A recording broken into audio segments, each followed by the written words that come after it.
there, it's Leslie Rogalski, creative director for the BEADSMITH, and it's been a while since I have had the pleasure of doing a Facebook Live for you guys. Today I'm going to show you how I have played with our new mini chevron duos to create my cartouche bracelet. This bracelet, ta-da! Here's my workboard, tidy as it'll ever look. So the bracelet uses mini chevron duos, which have 2 holes, uses size 6 beads, and I'm using Baroque coated 6s, also size 8s, size 15s, and our fabulous partially finished bracelet ends, which are adjustable with a little slider, and they attach to the ends of your bracelet, which is fabulous in 2 ways. It allows your bracelet to be adjustable, to fit everyone, and it also means that you don't have to do as long a piece of beadwork. As long as your beadwork spans wrist bone to wrist bone, at least, it can go a little longer, you will be able to fit the rest of it over your hand up to like an 8.5. So that's our partially finished bracelet ends. So this is called the cartouche because ancient Egyptian cartouches always had this sort of elongated vertical shape. And I just added a little second section in the middle for some visual interest. So, all right, let's get started. Oh, so I should tell you, I did a couple different colorways. So I'm going to work today in our seafoam green and bronze pale gold colors with the pearls I love. Then black and red and white, always kind of a signature for me, very graphic, with the silver partially finished bracelet ends.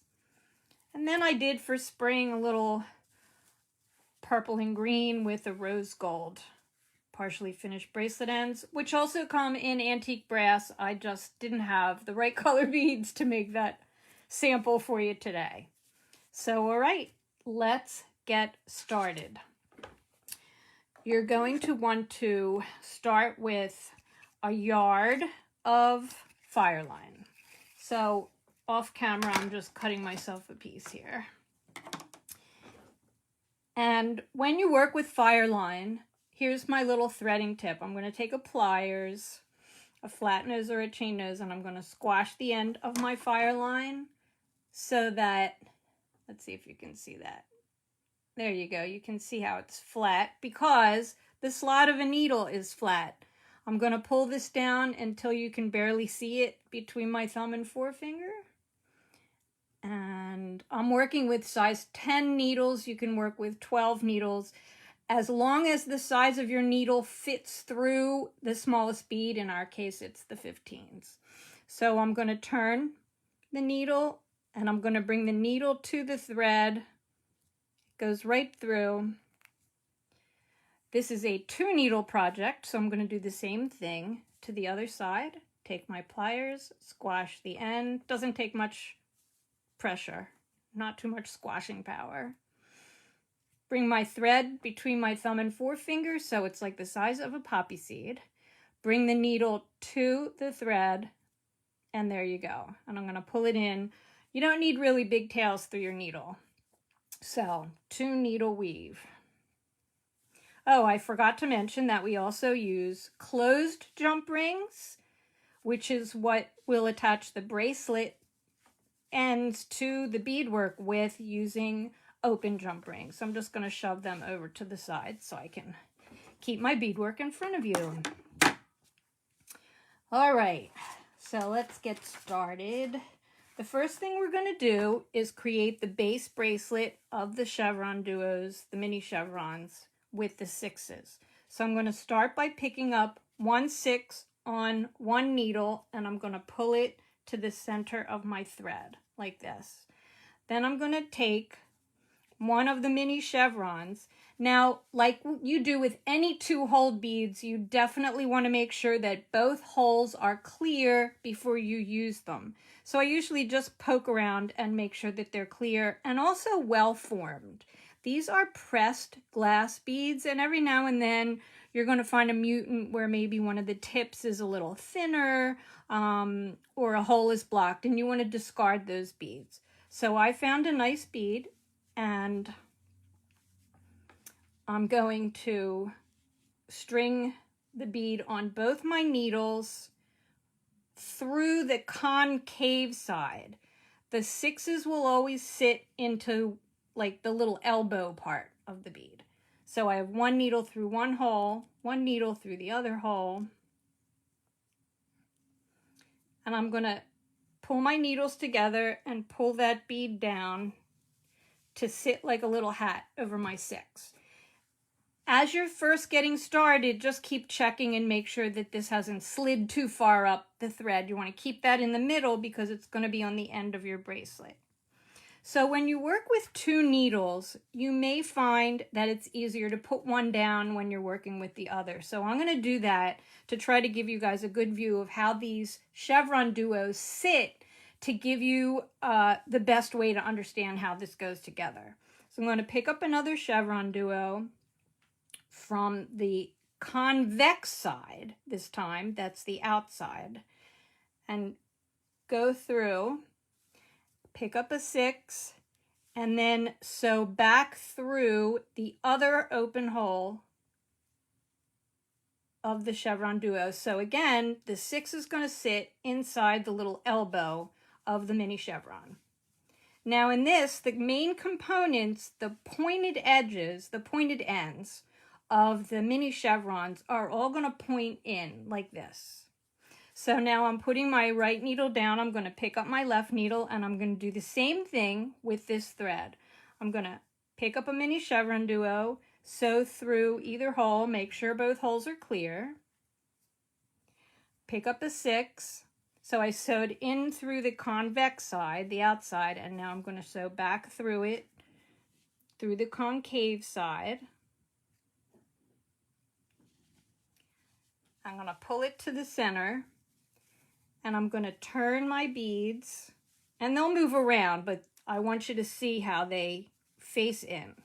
So that's the bottom 3 beads of our first component. Now we're going to put the 4th one on, and I'm going to do the same thing where I pick up a chevron duo, go through one of the convex sides, give a peek, make sure that the hole is open, and pull it down so that it sits here, so you see it's going to go there.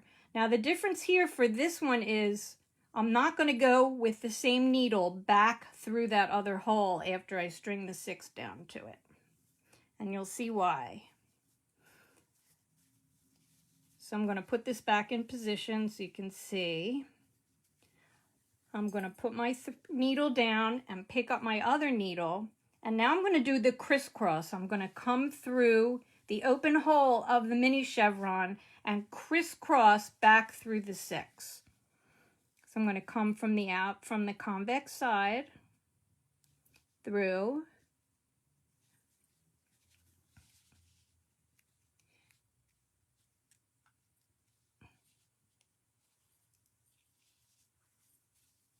so that's going to sit right there. And there's my 6. My thread's coming through this way, so I'm going to go through this way.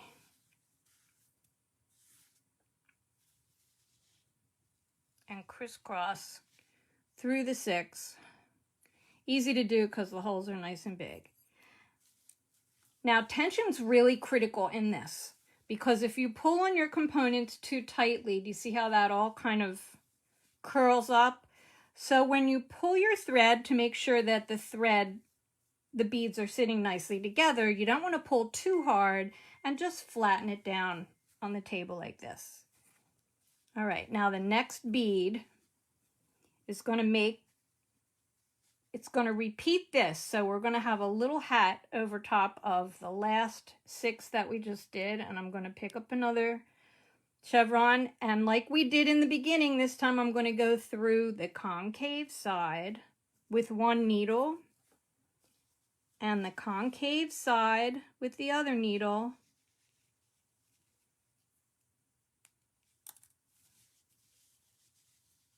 and now we're ready to continue to make another component. So I'm going to do one more on here, and then I'm going to bring out a length where I'm finished that part to show you how to add the color beads on the outside. So, chevron duo, concave side, make sure the holes are clear. Pull it down to your beads, pick up a 6, go in through the concave side of the chevron duo. Set your needle down, pick up the other needle. Grab a chevron duo. And this is a case where eventually you'll be able to just pick it up right from the mat. I'm picking them up so that you can see how I'm stringing them one by one. But they're big beads. So you're going to go through the concave side on the other side, pull it down. And don't get confused if when you pull it down, it looks like that. Remember that you still have to finish up this side and they're going to flip over. Pick up a 6, go back through the concave side and kind of snug these up. Okay. Now we're going to pick up the top one. Same thing, pick up a 6, go through the convex side.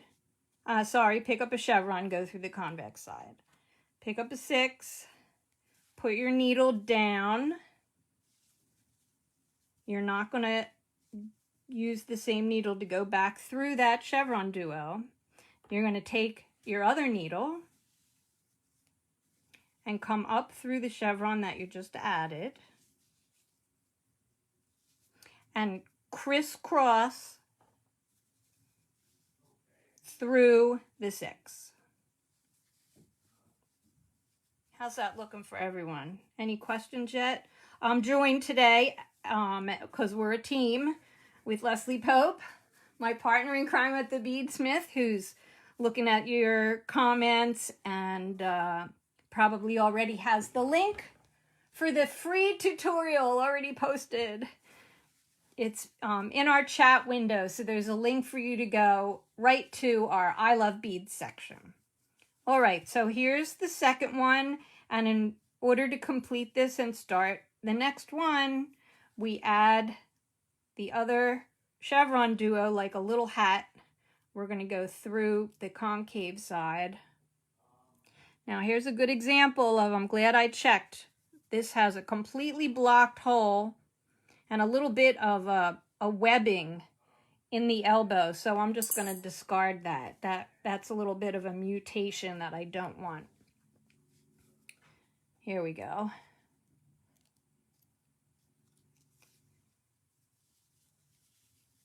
Pull this up on one needle, then we're going to pull it up on the other needle. Excellent.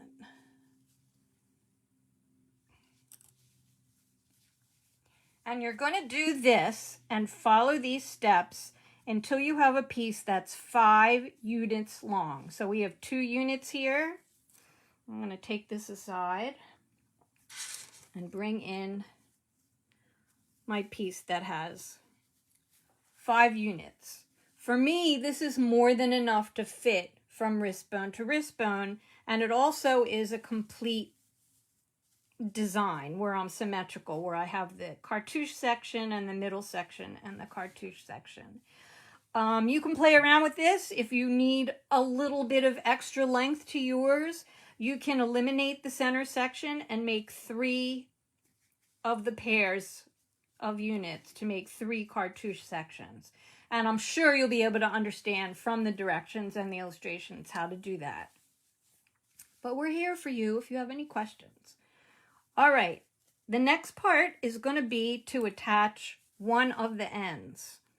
And in order to attach the bracelet ends to this, one of our favorite ways to do this is by using a closed or soldered jump ring. It means there's no openings in it. So the thread is not going to be able to slip through when you try to sew it and when you wear it. Okay.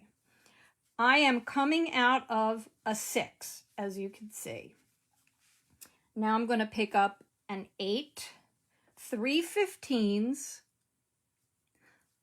1, 2, 3, another 8, and you also do, even though these are pretty regular, my Yukis are pretty uniform, you do want to check and make sure that you don't have a bead that's too much thicker or too much thinner than the other beads, because that will throw off the way your piece outlines. So as a general rule of thumb, when you're beading, even the most uniform beads, cylinder beads and things, are going to have variations. And you want to be picky. You're putting all this time into it, right, you guys? Okay, so I picked up my 8, my 3 15s, and my 8, and a closed jump ring.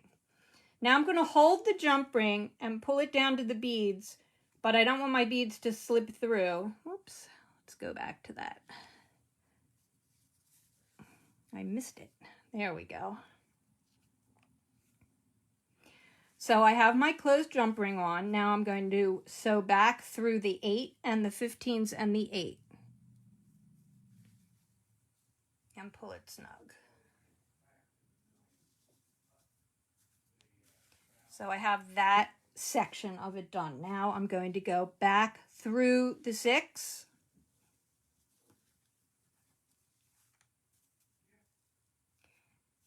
And I'm going to make the first top side outline. And yes, it's on the other side. I crisscross through again.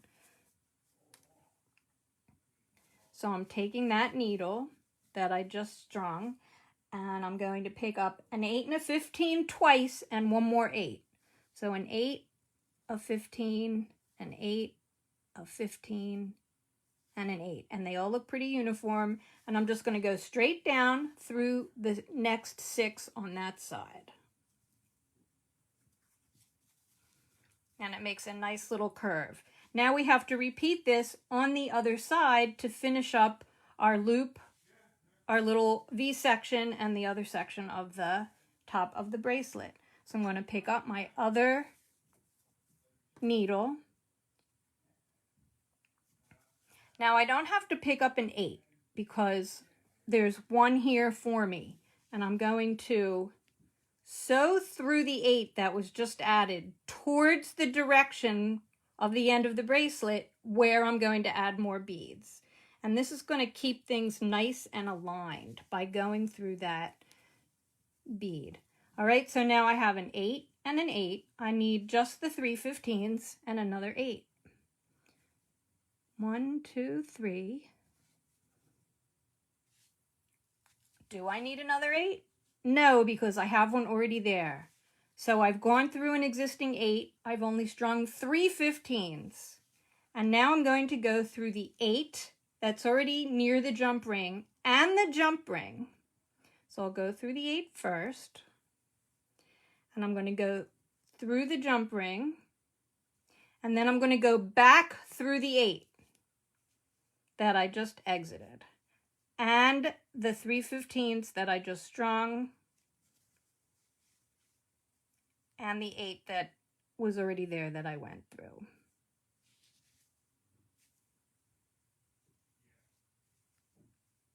And don't worry, there's nice, whoops, I pulled the needle off. There's nice big illustrations. Okay, here's a good example of what you don't want to do. I apparently did not go through the jump ring on the second time, so it completely pulled off. Let's try this again. Looked like it was there.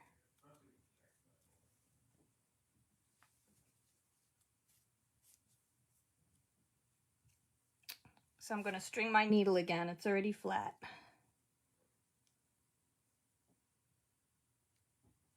There we go.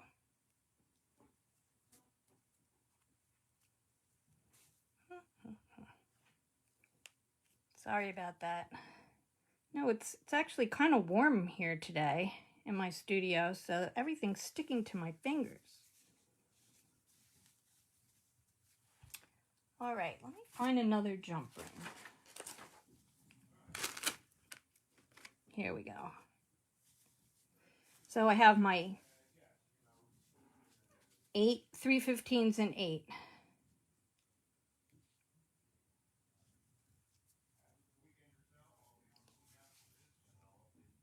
through the jump ring. Oh, okay. Sorry, let's backtrack so I can do this from the beginning. We have our threads crisscrossing through the top 6.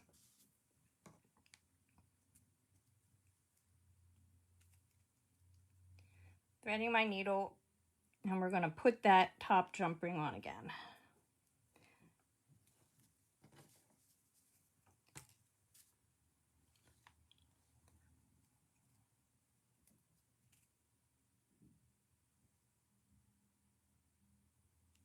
All right, here we go. An 8, 3/15s, and an 8. Thanks for bearing with me. A jump ring, a closed jump ring.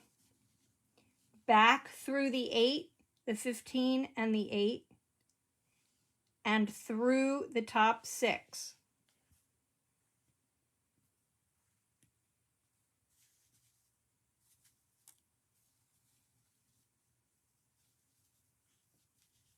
Now I'm going to string an 8 of 15 twice, and then another 8. 8, 15, 8, 15, 8. Straight down through the side. Now we're back to where I was when I started to flub. All right. Now I'm going to go back with the other needle, which is coming out of the 6 where we crisscrossed. Now I want to go through and I want to repeat this, but I don't need to add an 8 first. I'm going to go through this 8 up that's next to the top 6, and I'm going to go through it in the direction where I'm going to add new beads. So I'm going to go towards where the closed jump ring is. Like this.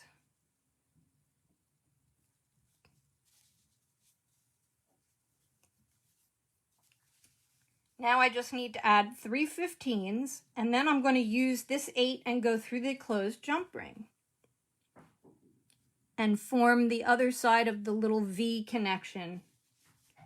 So I'm coming out of that 8,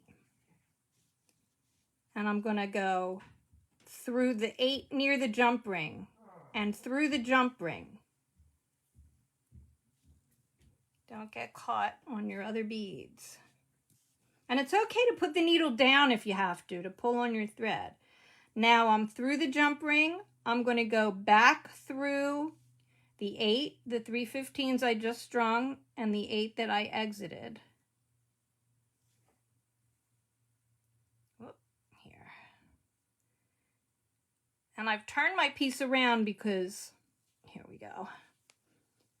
There we go. So I can access it. So through the 15s and the 8 that I first exited, but now I have to crisscross through that 6 in order to make the other side of the top of the first cartouche. So I'm going to go through that.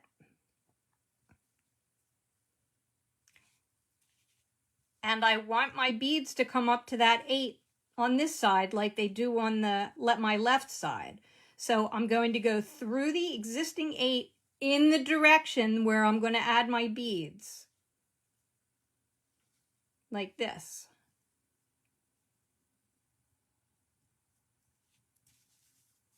And now I can add my 8s and 15s.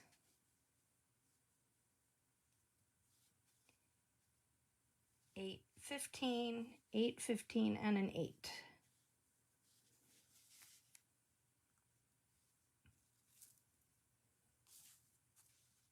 Whoops, I made a mistake. Okay.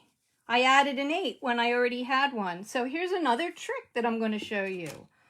I don't want to keep pulling my thread in and out. So I'm going to break off the extra bead that I don't need. But I do not want to damage my thread. So my favorite tool for bead breaking is a crimping plier.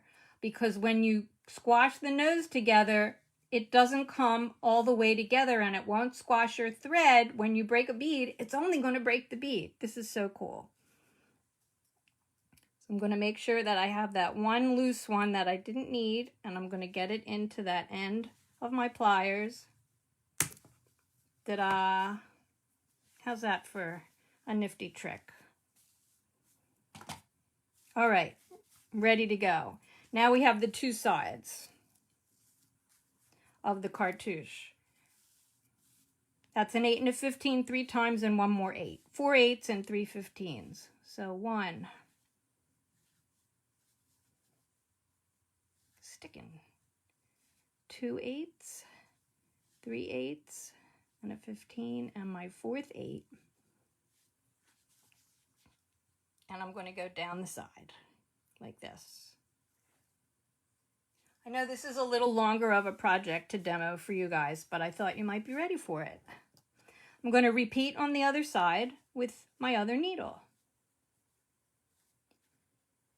I really like these colors together. Something about the aqua and gold makes me think of, like, I don't know, something exotic and rich. 1, 2, 3, 4. So you want to make sure for this side that you have an 8 on either side of the 6. These are just things to keep in mind visually as you do this. There you go. And I'm going to bring in the illustration here to show you where we are. All right, so we did this. We did 2 sides to add the closed jump ring. Now we're coming down the sides, and we're going to crisscross after we finish the first cartouche, and we're going to do the second section, which is done just a little different with the 15s and the 8s.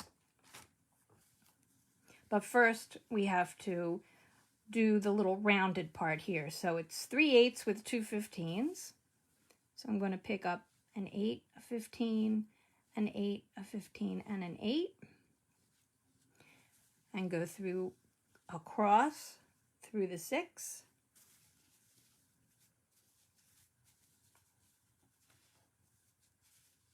There we go. I'm going to pull my other needle through. I looped it accidentally.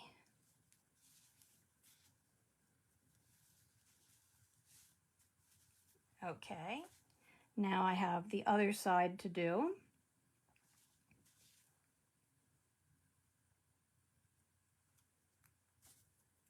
Come on.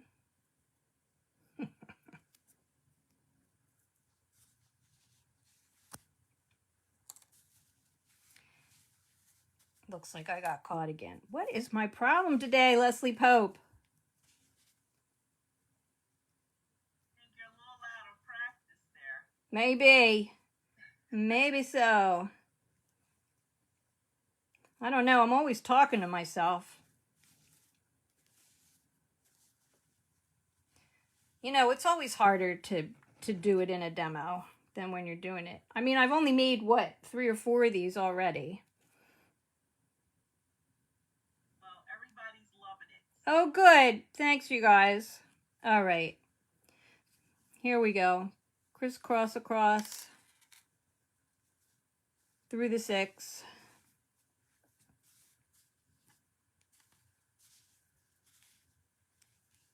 Whoops, sorry, I got to pull this off camera for a second. There we go. Untangle it. Phew. I think you'll really have fun making this too. You know, take your time and you don't have to be explaining it to anybody while you're doing it. 1, 2, 3, crisscross.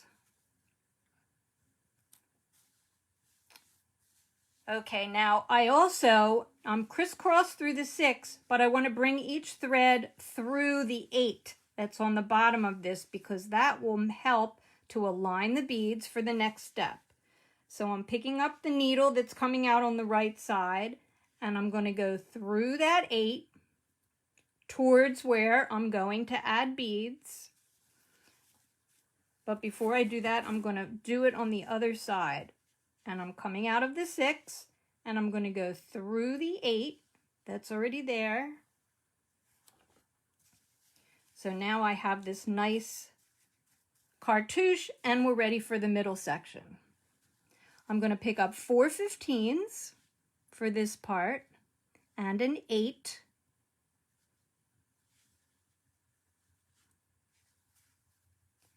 And I'm going to go down through the 6. Then I'm going to pick up an 8 and 4 15s, because I am Miss Symmetry if I'm nothing else. 1, 2, 3, 4, and an 8, and go across through the 6, the next 6, and that's going to create half of the middle section. I'm going to repeat it with the other needle. Pick up 4 15s. 1, 2, 3, 4, and an 8. Go down through the 6 on this side. I really like these bro-coated pearls too. Leslie and I were talking about that the other day. Now I'm going to pick up an 8, 4 15s, and an 8. And finish the other side. And then we're going to come out through those 8s that are already there so we keep our beads aligned. So I have an 8, 4 15s, and an 8. And I'm going to go through the 8 and pull that nice. Now with each needle one at a time, we're going to now sew through the 8s that are already there, but not the 15s. So that's coming out that side. And you see how I've put my needles down on either side? And now I'm going to go through in the other direction through the 8 this way. Now we're ready to complete another cartouche. So I would do it exactly the way we had done it before.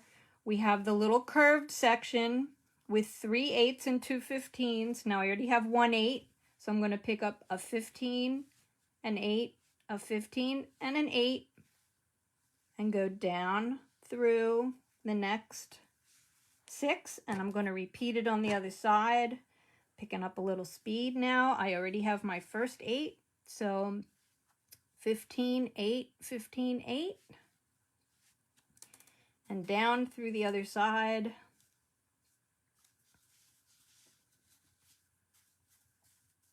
I'm going to repeat the sides with 4 8s with 3 15s in between. 1, 2, 3, 4.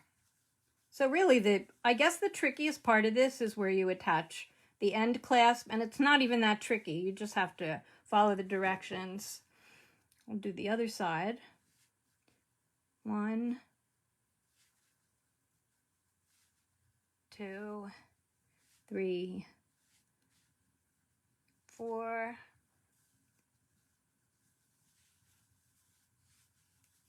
And you would continue. The last part are the 3 to make the curve.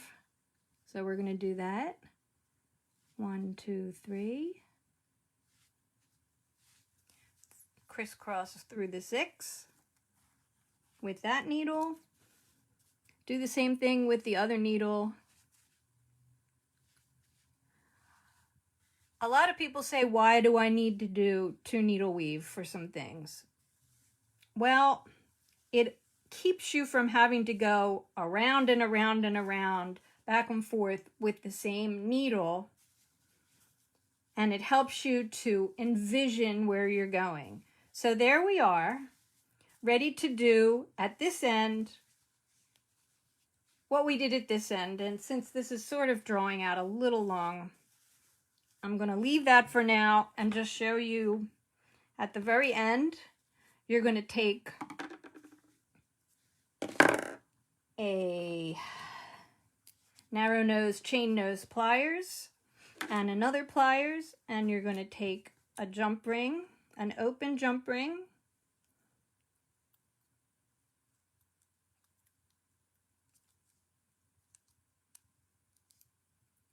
did you see how I opened it like that? You don't ever want to open it like this. You're always going to do this.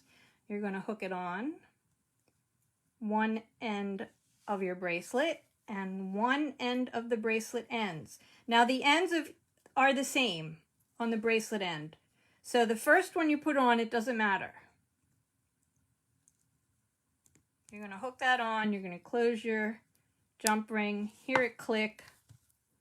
Now you want to make sure what you attach to the other end is the other one, the other part of the bracelet end. These are two chains strung between a slider that has some silicone inside it so that it keeps it snug where you want it. And you want to make sure that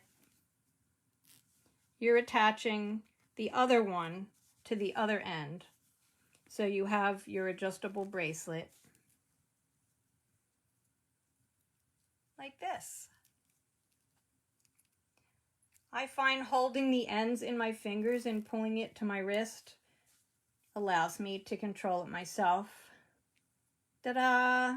So that's my cartouche bracelet. My first really play time with the little mini chevrons, which are just too cute. And having fun matching them to different colors and the different metals of the partially finished bracelet ends. You could certainly do part of one, and instead of attaching a partially finished bracelet end, you could attach an ear wire to it. Or you could string it as a pendant. So there's a lot going on in this. The link is in our chat, right? All right, are there any questions? No. Okay, yeah. But can we announce that we're going to be playing with the new mini gym duos for our next Facebook? Yes. On April 6th? Yes, So we are. And of course, I don't have any samples here right now to show you, but they're also just just too cute and completely intuitive to use, scaled to work with all the other beads, and especially the mini chevrons. So thank you for joining us. You can find the mini chevron duos and the mini gem duos and the partially finished bracelet ends and all our other BEADSMITH quality beads, tools, and supplies at your favorite bead reseller. Yay for our resellers! So happy spring, everybody. Stay safe. And we will see you in a couple weeks with mini gem duos. I'm Leslie Rogalski for the BEADSMITH, here with Leslie Pope. See ya. Bye. We love beads and we love you.